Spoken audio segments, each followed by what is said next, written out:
Zubari Kingdom, vibrant culture, emerald fields, majestic Mount Amani. The people of Zubari thrived under the rule of Prince Nagbe, a young man admired for his wisdom and strength. He was beloved by all, but the pressure of tradition weighed heavily on his shoulders. As the only son of the late King Abbasi, Nagbe was expected to marry a woman of noble blood to secure alliances with neighboring tribes. But Nagbe's heart was captured not by a noble, but by a humble widow named Amina.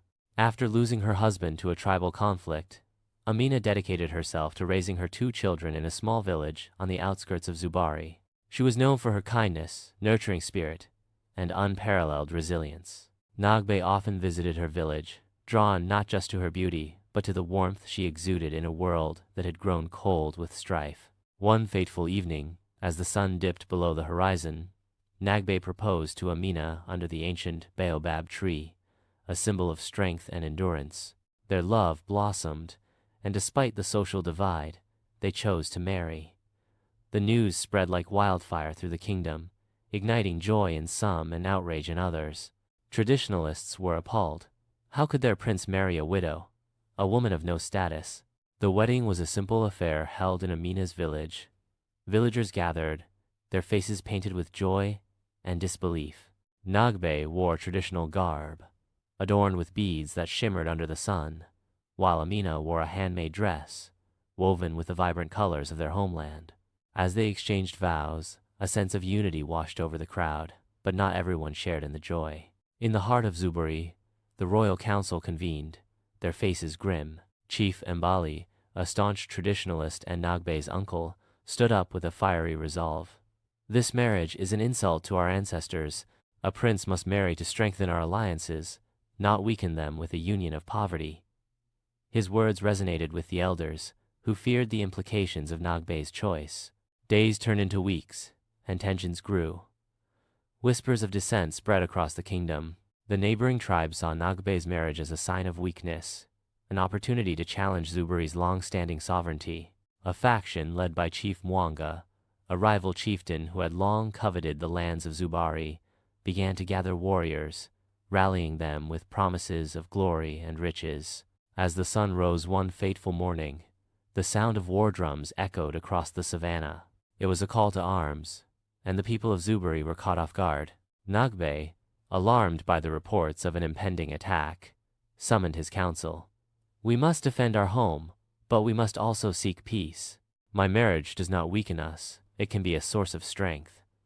But the council was divided. Chief Mbali insisted on a show of force, while Nagbe advocated for negotiation.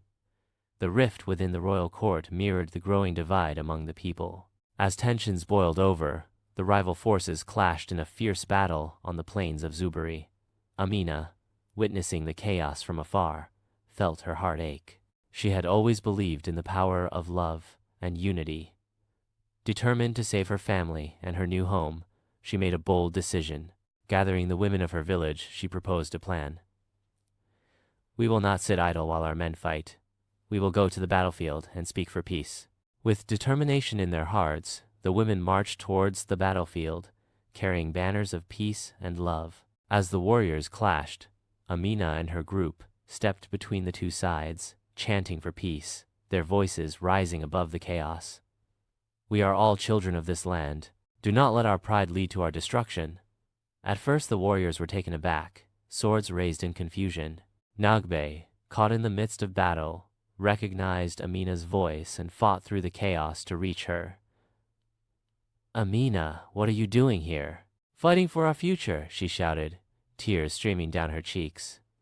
"This bloodshed will not bring honor. It will only bring sorrow. We must find a way to unite, not divide." As the battle raged around them, her words began to resonate.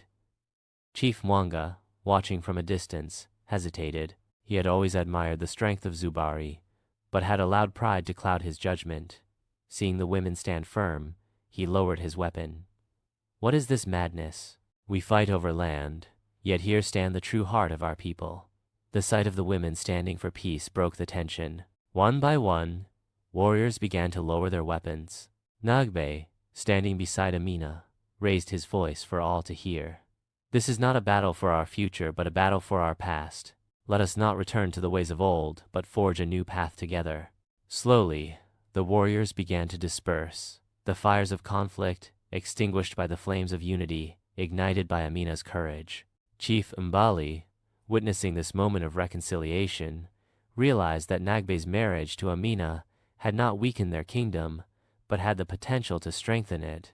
In the days that followed, Nagbe and Amina worked tirelessly to foster peace between their people and the neighboring tribes. They organized gatherings where stories were shared, and alliances were formed based on mutual respect rather than fear. The kingdom of Zubri began to thrive once more, with Amina at Nagbe's side, a symbol of love transcending social boundaries. Years later, as the sun set over Mount Amani, Nagbe and Amina stood hand in hand, watching their children play in the fields. The scars of war had healed, and the kingdom had transformed. The love that had once sparked conflict now served as a beacon of hope and unity. As Amina looked at her husband, she knew that true strength lay not in bloodlines, but in the heart's capacity to love and forgive. And so, the legacy of their love endured, a testament that sometimes the most unconventional unions could bring about the greatest change. The kingdom of Zubri flourished, forever marked by the courage of a prince and his widow, who dared to challenge tradition and embrace the power of love.